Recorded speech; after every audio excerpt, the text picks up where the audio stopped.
Fanjingshan হলো চীনের এক রহস্যময়, সুন্দর এবং পবিত্র পাহাড়। এটা চীনের গুইঝৌ প্রদেশে সমুদ্রপৃষ্ঠ থেকে প্রায় 2572 মিটার উঁচুতে অবস্থিত। এটা দুটি ছোট পাহাড়ের মাথায় দুইটি বৌদ্ধ মন্দির, যারা দুই পাশে দাঁড়িয়ে আছে, আর মাঝে রয়েছে একটা ছোট পাথরের ব্রিজ। এই ব্রিজ যেন আকাশে ঝুলে আছে। এই পাহাড়ে ওঠা পৃথিবীর সবচেয়ে কঠিন কাজ। পর্যটকদের প্রায় 8000টি সিঁড়ি বেয়ে উঠতে হয় এই পাহাড়ের মাথায়। অনেকেই মনে করে এই পাহাড় বেয়ে ওঠা মানে নিজেকে বিশুদ্ধ করা। 2018 সালে ইউনেস্কো এই জায়গাটিকে ওয়ার্ল্ড হেরিটেজ সাইট হিসেবে ঘোষণা করে। এই পাহাড় ঘিরে কুসংস্কারও প্রচলিত আছে। চীনারা বিশ্বাস করে এখানে সিঁড়ি বেয়ে উঠতে পারলে আপনি সহজেই স্বর্গে যেতে পারবেন।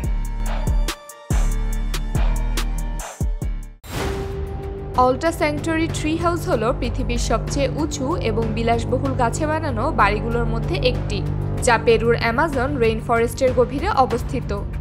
এটা প্রায় 110 ফুট উঁচুতে একটা বিশাল গাছের উপর তৈরি। এই বাড়িতে বসে আপনি 360 ডিগ্রিতে অ্যামাজনের দৃশ্য দেখতে পারবেন।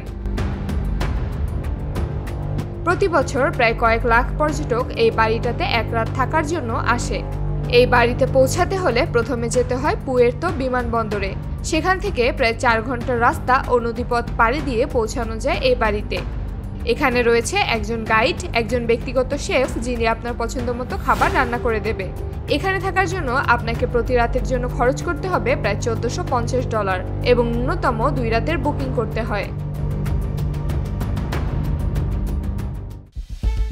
তাকসুগিয়ান জাপানের নাগানো প্রদেশের চিনো শহরে অবস্থিত পৃথিবীর সবথেকে অদ্ভুত বাড়ি। জাপানের এক ভদ্রলোক 2004 সালে এটা তৈরি করেন। এই ঘরটা দুটি বাদাম গাছের উপর বানানো হয়েছে। বাড়িটাতে পৌঁছানোর জন্য গাছের সাথে হেলান দিয়ে রাখা একটি বিশেষ সিঁড়ি রয়েছে। সেই সিঁড়ি দিয়েই আপনাকে উপরে উঠতে হবে। সিঁড়ির মাঝামাঝি একটি প্ল্যাটফর্মে পৌঁছে জুতো খুলে রাখতে হয়, যা জাপানি নিয়ম। এই ঘরের ভেতরটা মাত্র 2.7 বর্গমিটার, যেখানে একজন মানুষ এবং বড়জোর 2 জন মানুষ বসে থাকতে পারে। এই বাড়ির মালিক বাড়িটাকে বানিয়েছে মূলত নিরিবিলি চা খাওয়ার জন্য। সেই দিক থেকে চিন্তা করলে এতটুকু বাড়ি চা খাওয়ার জন্য ঠিক আছে। আপনার কি মনে হয়?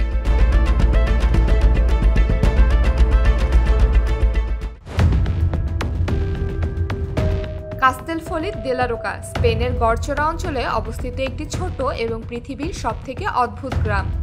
এই গ্রামটি প্রায় 50 মিটার উঁচু এবং প্রায় 1 কিলোমিটার লম্বা খাড়ির উপর নির্মিত,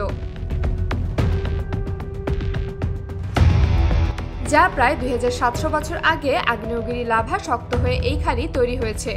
প্রায় 200 বছর ধরে এই গ্রাম এখনও টিকে রয়েছে, যদিও এখানে থাকা বেশ ভয়ের। তারপরেও মানুষ এখানে বছরের পর বছর বসবাস করছে। গ্রামটির জনসংখ্যা প্রায় 964 জন। জানলে অবাক হবেন, এখানে একটি পৌরসভাও আছে। এই গ্রামে বসবাসের জন্য সবকিছুই রয়েছে। প্রতি বছর প্রায় কয়েক লাখ পর্যটক এই গ্রামে যায় ঘুরে দেখার জন্য, আর এভাবেই এই গ্রামটা ধীরে ধীরে এত উন্নত হয়েছে।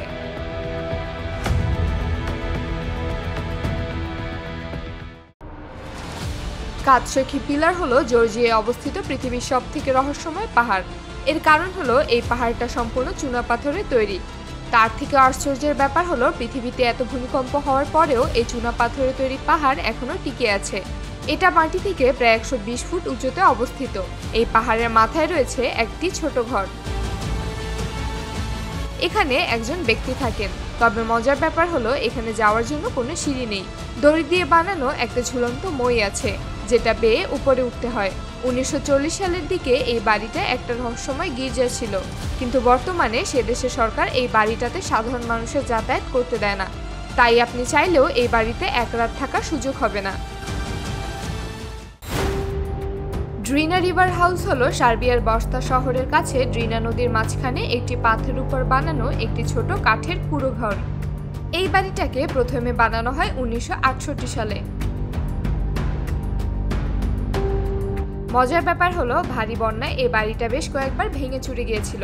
এই নিয়ে মোট 7 বার এই বাড়িটাকে নতুন করে বানানো হলো। এই বাড়িটাকে বিশেষ কোনো কারণে বানানো হয়নি। এখানে সাঁতার কাটতে আসা কয়েকজন যুবক বিশ্রাম নেওয়ার জন্য প্রথমে এই বাড়িটা বানিয়েছিল, সেই রীতি ধরে এখানে স্থানীয় যুবকেরা এই বাড়িতে মাছ ধরা কিংবা সাঁতার কাটার সময় বিশ্রাম নেয়।